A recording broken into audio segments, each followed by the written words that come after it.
자, 매주 화요일에는 여야 정당 출입 기자들과 정치권 취재 이야기, 또 그중에서도 취재 뒷이야기를 듣는 불사조 기자단이 있습니다. 경향신문의 박순봉 기자님, 또 세계일보의 최영찬 기자님 함께합니다. 안녕하세요. 안녕하세요. 두 분 제가 다른 방송에서 항상 뵙지만 또 여기서 보니까 좋습니다. 화사한 복장이고. 자, 우리 최영찬 기자님은 출입처 반장이 됐네요. 이거는 네, 어떻게 선거라는 건가요? 어떻게 하는 건가요?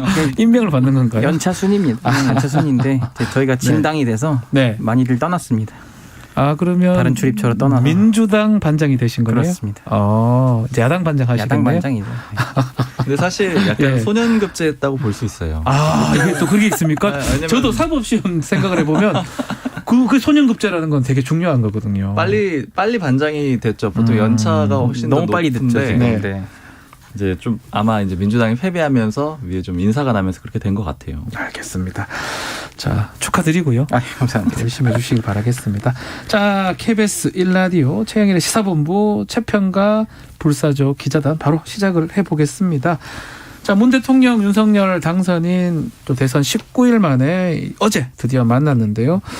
이게 역대 가장 늦게 만나는 대통령과 당선인 기록이라고 보는데 또 기록도 하나 세웠어요. 가장 오랫동안 만난 171분 얘기했는데 어떻게 어제 회동에 대해서는 인수위 내부에서는 조금 분위기 어때요? 만족하는 편인가요? 어제 밤에는 그럴 여력이 없어가지고 못 물어봤고 오늘 오전에 좀 분위기를 물어봤거든요. 네. 근데 이제 만족하고 안 하고의 그런 문제가 아니다 이런 식의 반응이 좀 많더라고요. 네. 따로 평가할 만한 내용이 별로 없다 이런 반응들이었는데 왜 그런가 하고 좀 따져보면은 사실 양쪽 모두 이번 회동을 간절히 원했다라고 볼 수는 없잖아요. 그렇죠. 어느 정도는 좀 떠밀려서 한 회동이라고 볼 수가 있는데 그러니까 시작 자체가 좀 그랬기 때문에 일단 이 회동 자체에 대해서 크게 기대하는 바가 없었던 걸로 보이고 그리고 사전에 의제 조율도 사실은 한 차례 실패를 했었잖아요. 만약에 의제 조율을 했다라고 하면은 그랬다라면은 이제 그 의제를 놓고 어떤 거는 우리가 가져왔고 어떤 거는 내주고 이런 식의 평가가 가능할 텐데 사실 의제 자체가 거의 없고 이 당선인의 집무실 이전 정도만 좀 표면적으로 나온 상황이라서 그렇고요. 참 배경상으로 보면은 북한이 ICBM 발사하고 코로나19 상황 안 좋고 이런 상황에서 신구 권력 갈등이 있다 이런 그림이 너무 안 좋았잖아요. 네. 이거는 문재인 대통령 입장에서도 부담이 되는 거고 그리고 또 신승을 거둔 윤석열 당선인 입장에서도 부담이 됐기 때문에 양쪽 모두 좀 한 발 물러서면서 일단 국민들이 걱정하지 않는 수준에서 만나는 데 초점이 있었기 때문에 딱히 다른 평가는 좀 없는 것 같아요. 화기애애한 분위기라는 평가 이제 언론에 보도가 되고 있는데 그건 어떻습니까?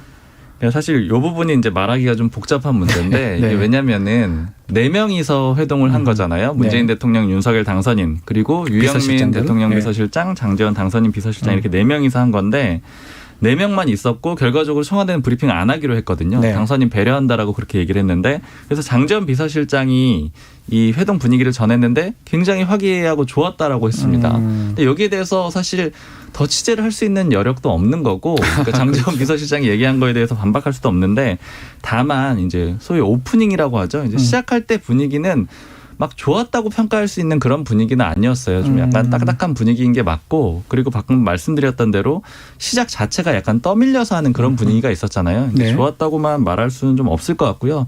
다만 좀 하나 더 말씀을 드리면은 장전 비서실장이 어제 브리핑을 하고 또 이후에 기자들이 따라가서 더 물어보고 이런 과정들이 있었는데 꽤 이제 술이 좀 어느 정도는 올라온 그런 모습이었다 그래요. 그러니까 그런 걸 봤을 때는 저녁 자리가 아주 딱딱하지는 않지 않았을까 이렇게 추정은 해봅니다.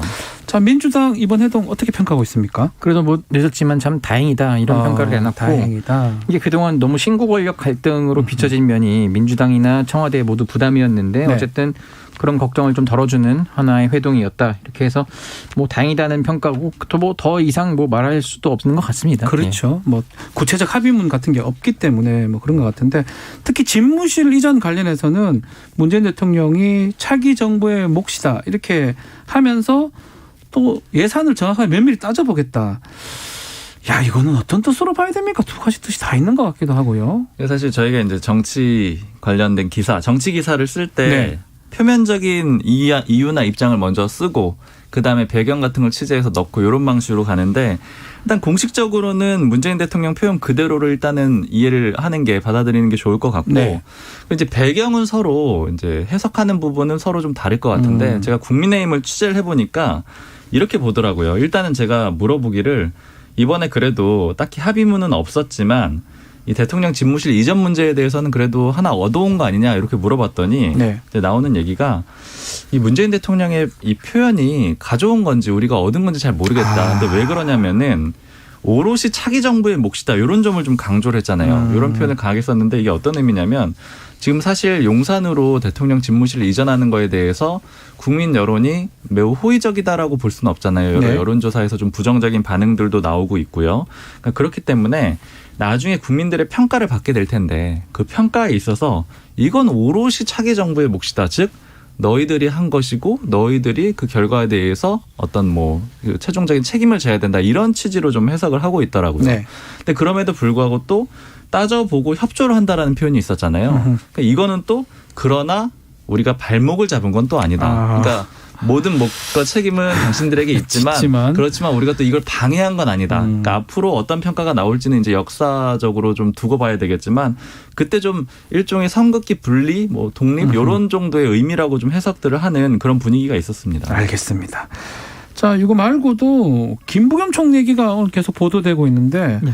비공개 회동을 당선인하고 가졌다고 합니다. 네. 그리고 취임 전에 용산 이전 약속했다라는 기사가 있었는데 뭐 김은혜 대변인은 뭐 자신은 이거 파악할 위치가 아니다 하는데 김부겸 총리 좀 얘기 어떻게 파악하고 있습니까? 제가 아직 김부겸 국무총리도 마크를 하고 있는데 네. 총리실에 전화했더니 전화 직접 했습니까? 무색할 정도로 딱 한마디만 해버리더라고요. 어떻게 해요? 오보입니다. 딱 이래버리는데. 오보예요 그냥. 그러니까 이제 대통령과 어제 더 깊은 대화를 나눴을 것 같거든요. 그렇기 때문에 그 전에 만났던 김부겸 총리와 윤석열 대통령 당선인과의 만남에 대해서 더 왈가왈부하기는 좀 총리실 입장에서도 좀 조심스럽고 그렇기 때문에 일단 대통령이 협조하겠다고 이미 결정을 한 이상 뭐 총리와 내각은 실무선에서 최대한 협조를 해야 되지 않겠습니까? 그렇죠. 그렇기 때문에 뭐 총리가 개인적으로 뭐 용산 이전 뭐 약속했다 이렇게 할 수 있는 위치는 아닌 것 같습니다. 일단은 뭐 확인해 줄 수, 오보든 어쨌든 간에 뭐 아니라는 뜻으로 얘기를 했던 예. 거네요. 그리고 사실 약속을 할 수가 없는 거죠. 국무총리가. 국무회의에 이게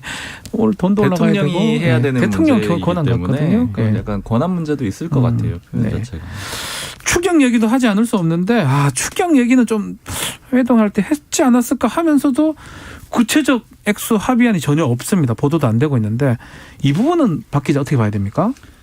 사실은 추경 문제는 이거는 민주당이나 국민의힘이 즉 여야 간에 협의할 때도 항상 같은 패턴이에요. 그렇죠. 그러니까 이게 기본 취지 자체는 매우 좋은 거잖아요. 코로나19로 인해서 피해를 입은 소상공인이나 자영업자들을 돕자 이런 취지이기 때문에 정치권에서 어느 누구도 반대하지 않고요. 특히나 지방선거를 앞두고 있을 때 이거 반대하기가 굉장히 어려운 이슈잖아요. 이제 지원을 한다라는 걸 반대하는 거는 좀 표를 포기하겠다라는 그런 의미가 될 수가 있으니까요.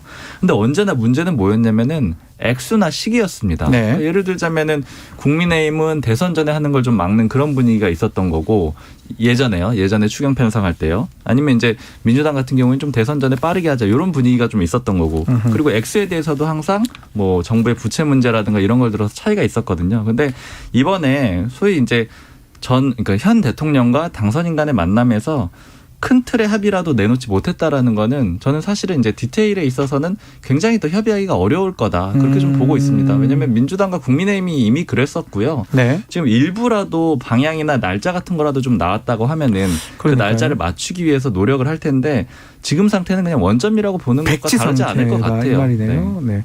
민주당도 추경에 대해서 어떻게 좀 보고 있는지요? 민주당은 더 적극적으로 좀 나서고 있고요. 근데 문제는 뭐냐면은 인수위에서도 지금 추경을 하고 싶어 하는 것 같긴 한데 네. 윤석열 당선인이 취임 전에 50조를 이제 하겠다 취임하면은 이런 말을 했던 터라서 근데 지금 막상 그동안의 국민의힘은 국채 발행은 안 된다 네. 이런 입장이었는데 국채 발행 없이 50조가 가능할까 이렇게 보고 있어요. 그렇기 때문에 그러면 지출 구조 조정을 통해서 어떻게 할 것이냐. 국민의힘이 안을 내놔라. 그래야 되는데 생각보다 뜨뜻미지근하다는 거죠. 그렇죠. 근데 지금 어쨌든 정부는 좀 막는 모양새고 그걸 떠나서 여야가 액수도 합의하고 뭐 시기도 합의하고 어떤 식으로 뭐 할지 진짜 그냥 사과하고 국채를 발행하는 것으로 할지 요것만 되면 생각보다 빠르게 처리할 수 있다. 이렇게 보고 있습니다. 알겠습니다. 마지막으로 사면 얘기도 하지 않을 수 없는데 얘기는 안 했다고 해요. 장제원 비서실장 얘기 들어보면 네. 얘기를 또 할 것 같았는데 보도에 따르면 안 한 이유가 있을까요?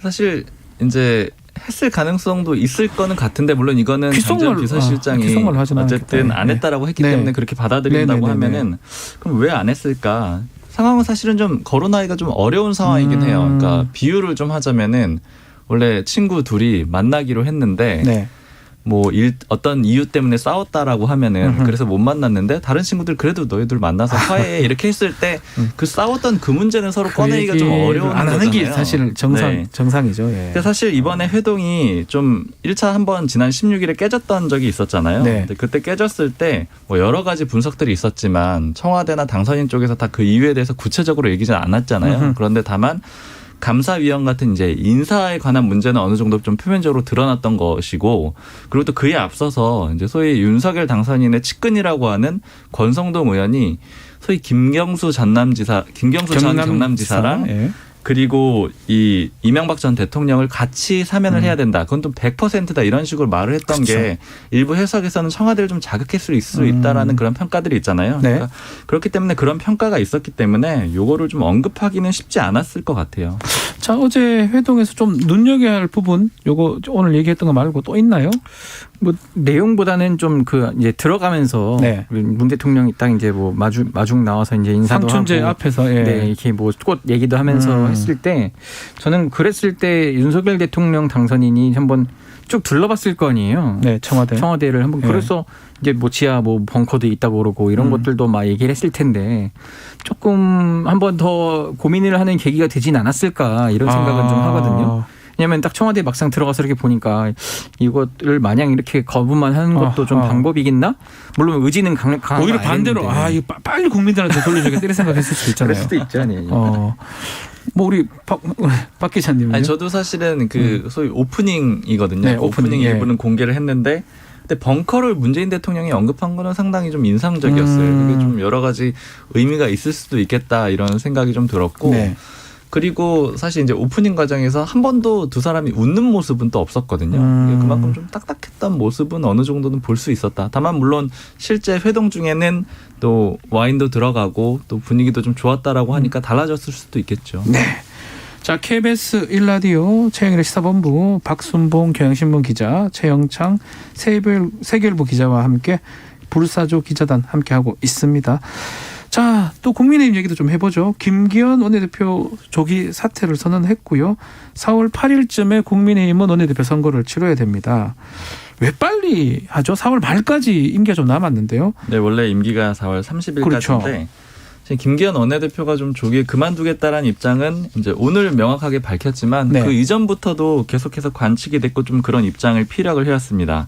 일단은 먼저 표면적인 이유, 공식적인 이유를 먼저 말씀을 드리면 김기현 원내대표 측에서 설명을 하기로는 이제 앞으로 새 정부가 들어서게 되면 협상할 게 굉장히 많잖아요. 대표적으로 지금 여성가족부 폐지 같은 것들을 얘기를 했는데 윤석열 당선인이요. 근데 이런 것들이 정부조직법 개정과 관련된 건데 이 협상이 통상적으로 봤을 때 예전에 박근혜 정부 때를 보면은 40일 이상 걸렸다 그래요. 굉장히 오랜 시간이 걸렸단 말이죠. 근데 원내대표의 임기가 4월 30일이잖아요. 그러면 하던 중간에 갑자기 원내대표 선거를 치러가지고 그래가지고 협상이 중간에 끊어지는 그런 상황이 올 수가 있고 그리고 국민의힘 입장에서는 지금 협상 상황이 좋지는 않잖아요. 왜냐하면 의석수가 많이 밀리기 때문에 사실상 결정권이 민주당이 가지고 있고 민주당을 설득하는 그런 과정을 거쳐야 되는데 그런데 협상 당사자가 중간에 바뀌는 그런 거는 굉장히 불리할 것이다. 이렇게 좀 밝히고 있는 상황이고요. 근데 이제 배경을 좀 따져보면은 지금 차기 정부의 초대 총리가 누가 되느냐 이게 굉장히 큰 관심사잖아요. 그렇죠. 총리 후보군도 좀 어떻게 거론되고 있습니까? 맞습니다. 김기현 원내대표가 지금 차기 총리 후보군 중에 한 명으로 거론이 되고 있거든요. 이것 때문에 그러면 진짜 그만둘 수도 있다. 영향이 있을 수 있다라고 보는 거죠. 왜냐하면은 지금 그 원내대표를 하는 중간보다는 이제 그만두고 나서 소위 이제 그 지목을 받는 것이 더 나은 그림이 될 수가 있고요. 그리고 이제 아무래도 그렇다 보니까는 좀 그런 여지를 좀 두겠다 이런 측면도 같이 있는 걸로 좀 해석이 같이 되고 있습니다. 차기 원내대표 군들은 뭐 몇몇 언급이 되던데 어떤 분들이 지금 거론되고 있습니까? 굉장히 여러 사람이 있는데 이게 조금 이런 부분을 따져봐야 돼요. 그러니까 지금 총리도 얘기를 했고 지방선거도 있잖아요. 지방선거에서 서울시장 후보하고 경기지사 후보도 있고요. 뭐 이런 것들이 있는데 이걸 왜 말씀을 드리냐면은 이게 앞에 단추가 먼저 끼워져야지 나머지 단추들이 맞아져요. 그러니까 예를 들자면은 네. 지금 총리 후보군으로 권영세 인수위 부위원장, 권영세 의원도 거론이 되고 있거든요. 네. 근데 만약에 권영세 의원이 총리로 지목이 된다라고 하면은 원래 원내대표 후보로도 좀 거론이 되고 있거든요. 그렇죠. 그러니까 이렇게 빠지게 되면서 한 명씩 좀 맞물리게 되는 이런 그림이 되는 거예요. 그러네요. 그러니까 총리가 먼저 결정이 돼야지 원내대표를 나가겠다 내지를 결정하겠다라는 사람들이 꽤 있는 상황인데 일단 어쨌든 후보군을 그래도 말씀을 드리면은 그 권영세 의원 당연히 이제 거론이 되고 있고요. 네. 지난번 원내대표 선거 때 좀 패배를 했었던 권성동 의원도 이제 후보군으로 거론이 되고 있고요. 네. 김태흠 의원은 좀 나오려는 의지가 강한 편입니다. 그래서 이제 아마 네. 출마가 거의 확실해 보이고 네. 그리고 김도읍 의원도 또 거론이 되고 있고요. 근데 사실 이제 아직 제가 이런 정도만 말씀을 드리는 게 앞에 것들이 좀 결정이 그렇죠. 돼야지. 앞에가 돼야지 원내대표 군들도 정해질 수 있다. 맞아요. 총리 네. 그리고 특히나 이제 앞으로 총리를 예를 들어 안철수 인수위원장이 하게 된다. 네. 이럴 경우도 굉장히 수가 복잡해지는 그렇죠. 거예요. 완전 달라질 수 있겠네요. 네, 그래서 이제 이런 것들은 좀 연쇄적인 작용들을 봐야 될 것 같아요. 자, 민주당도 지금 박홍근 새로운 원내대표가 뽑혔는데 이 박홍근 원내대표 된 이유도 한번 봐야 될 것 같고 네. 이렇게 되면 이재명 상임고문이 좀 더 빨리 등판할 수 있는 가능성이 있는 거 아닌가요? 어떻게 보십니까? 맞습니다. 지금 어쨌든 박홍근 원내대표 뭐 개인 자질도 뛰어나기 때문에 됐지만은 그럼에도 불구하고 가장 그 배경에는 이재명 상임고문의 뜻이 담긴 것 아니냐 그렇게 이런 말이 해석이 제일 되겠죠. 나오고 예. 경선 때부터 비서실장이었으니까요. 그래서 이제 친 이재명을 표방했고 거기에 이제 그 상대였던 박광훈 의원이 상대적으로 좀 신사 이런 평가를 받는데 네. 이제 우리는 여당이 아니라 야당 원내대표를 뽑아야 된다는 게 이제 의원들의 생각인데 야당 원내대표가 조금은 그래도 강경한 모습, 강성의 모습도 좀 있어야 되는 거 아니냐. 뭐 투쟁까지는 안 가더라도. 네. 그래서 이제 박홍근 원내대표는 을지로 위원장 이런 거 하면서 또 민생도 잘 챙겼고요. 그렇기 때문에 여당과 청와대를 상대하기에 가장 적합한 원내대표다 이런 평가가 나왔습니다. 자, 그러면 이 질문을 하지 않을 수 없는데 오늘 윤호중 비대위원장은 이재명 고문 지방선거 관련해서 예. 지금 말할 수 없다 이렇게 얘기를 했는데 네. 지방선거를 뭐 지휘하거나 뭐 출마하거나 이런 카드 아직 살아 있습니까? 지금 그것 때문에 안 그래도 오전에 열심히 좀 취재를 해봤는데 네, 궁금해요. 경기지사를 다시 이재명 전 후보가 나가는 건 어떠냐는 예? 지금 여론이 가능해요. 가능은 하겠다. 가능은 하죠. 그러니까 이제 이런 겁니다, 논리가. 왜냐하면은 네. 자칫 지금 이번 지방선거 경기지사를요? 중요한데 네. 잘못하다가는 호남 세 곳 빼고는 광역단체장을 다 질 수도 있다는 얘기가 나와요. 네. 그러면 정말 호남으로 전국 정당이 호남당으로 전락해버리는 거거든요. 네. 이거는 어떻게든 막아야 된다. 지도부 입장에서는 좀 전전긍긍한 상태입니다. 네. 그런 차원에서 서울시장이든 경기지사든 지금 가장 강력한 카드는 어쨌든 대선에서 졌지만 이재명 후보밖에 없다. 지금 네. 이 당으로서. 그리고 이재명 후보 입장에서도 다음 대선을 바라봐야 될 거잖아요. 네. 그러면은 본인이 제일 잘하는 행정. 근데 4년 동안 딱 하고 나서 그 다음 해에 대선이 있거든요. 예. 시기적으로도 가장 알맞다. 그런 차원에서 지금 단순 아이디어이긴 한데 네.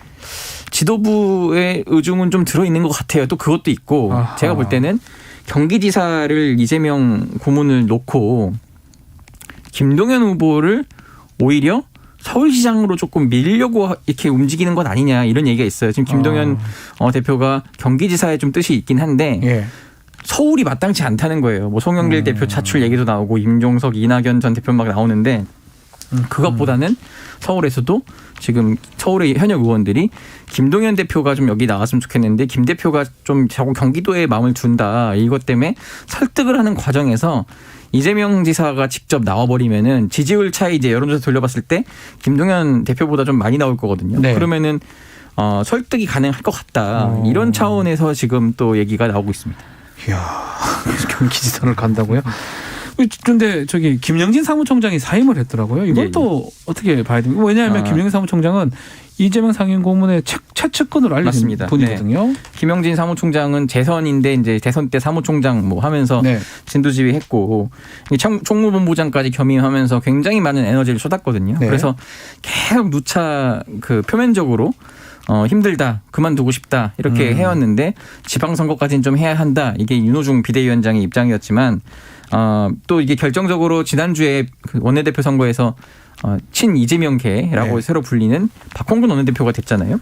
그렇기 때문에 지금 너무 그런 당의 요직을 이재명 그 후보의 측근들이 다 하는 것 아니냐 이런 여론을 좀 의식은 한 것 같긴 합니다. 그래서 마침 또 계기가 만들어져서 그럼 이제 나는 이제 그만해도 되겠다 해서 김민기 의원 삼선의 김민기 의원이 했는데 김민기 의원이랑 김영진 사무총장이랑 개인적으로는 굉장히 가까운데 예. 김민기 의원은 상대적으로 개파색이 없습니다. 굳이 뭐 개파라고 꼽자면은 민평련의 그 이인영 장관이랑 좀 가까운 편인데요.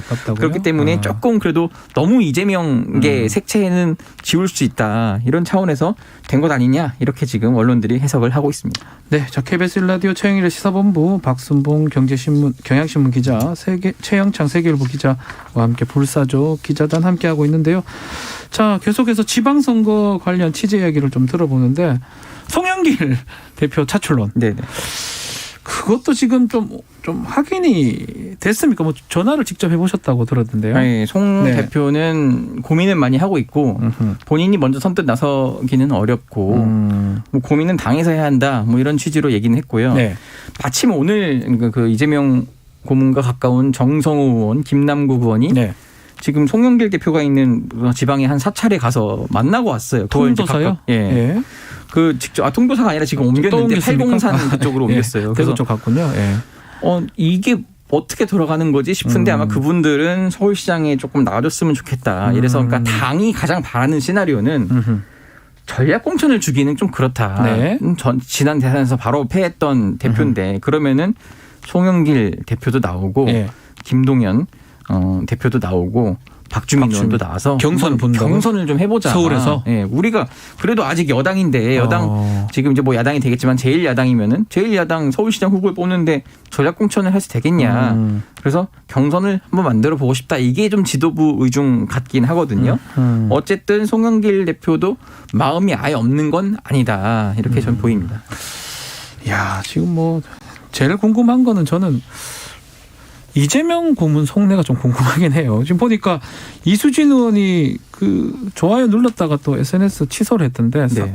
이재명 상임 고문 뭐 이런 어떻게 좀 생각을 할까요? 그러니까 저도 그래서 그게 이심송심 아니냐 뭐 네, 이런 말까지 이심송심 나왔었거든요. 얘기 옛날에 있었잖아요. 네, 그래서 지금 송영길 전 대표를 차출해야 한다 이 글에 네. 굉장히 일찍 눌렀거든요. 이재명 고문이. 그래서 되게 놀라서 바로 이제 기사화했는데. 좋아요를 눌렀어요. 그렇습니다. 네. 그러면은 뭐 이 말에 어느 정도 공감을 한다는 거거든요. 송영길 대표가. 이재명 고문이. 그럴 수 있고 그렇다고 대놓고 이재명 고문이 송영길 전 대표를 밀어줄 수 있냐. 또 그건 아니긴 해요. 근데 어쨌든 이재명 고문 입장에서도 송영길 대표가 나가는 게 나쁘진 않다. 이렇게 지금 해석이 가능한 상태이긴 하거든요. 근데 문제는 지금 서울권 의원들이에요. 네. 서울에서는 의외로 좀 뜬금없다. 왜냐면은 송영길 대표는 인천에서 인천시장과 인천 5선을 했는데 그렇죠. 갑자기 당대표 마치고 대선에서 졌던 분인데 서울시장을 나간다는 건 좀 의아하다. 이런 얘기를 하거든요. 네. 그렇기 때문에 지금 뭐 여러 관문들이 있습니다. 당내 서울시의 이제 의원들도 설득을 해야 되고 이재명 고문이 대놓고 그렇다고 지원을 해줄 수 없기 때문에 네. 그 속내는 진짜 알 수는 없습니다. 자, 국민의힘도 한번 보죠. 유승민 전 의원도 원희룡 전 지사 같은 경우 경기지사에 나올 가능성 있는 겁니까? 일단 유승민 전 의원이 나올 가능성은 저는 굉장히 높다고 봅니다. 그러니까 유승민 전 의원 본인이 일단 이 3월 말 되기 전에 입장을 밝히겠다라고 했거든요. 네. 그러니까 즉 이제 며칠 안 남았어요. 아마 하루 이틀 내에 입장이 나올 걸로 그렇게 보이고요. 네. 그리고 취재를 해보면은 일단은 주변에 소위 측근들 예전에 유승민계라고 하는 의원들 중에 경기도 지역에 있는 의원들이 꽤 있거든요. 전현직 의원들이요. 그렇죠. 네. 굉장히 많이 설득을 했다라고 합니다. 그리고 이제 유승민 전 의원의 스타일을 봤을 때는 보통 안 할 때는 바로 안 한다라고 하는 편이거든요. 근데 이 정도까지 고민을 하고 좀 시간이 흘러왔다라는 거는 굉장히 할 가능성이 높다라고 보이고 그래서 아마 조만간에 요거는 저는 이제 출마하는 그런 기자회견을 하지 않을까 이렇게 좀 추정을 하고 있습니다. 짧게 대구도 한번 보죠. 김재원 최고위원이 출마 선언했고요. 홍준표 의원도 지금 출마 선언할 걸로 보이는데 유영하 변호사도 변수가 되네요. 네, 지금 유영하 변호사는 사실은 박근혜 전 대통령의 뭐 입이라고 할까요? 그러니까 굉장히 지금 입지가 높은 상황이에요. 사실 그렇죠. 김재원 최고위원이 예전에는 친박계의 핵심적인 의원이었는데 그 이 박근혜 전 대통령과 가깝냐 뭐냐만 따지고 봤을 때는 지금 유영하 변호사의 입지가 압도적이거든요. 제일 가깝죠. 네. 그런데 이제 전국적으로 봤을 때 박근혜 전 대통령이 표심을 흔들 수가 있느냐, 요거는 좀 회의적인데 다만 이게 대구시장이기 대구니까. 때문에 좀 다를 수가 있을 걸로 보이고요.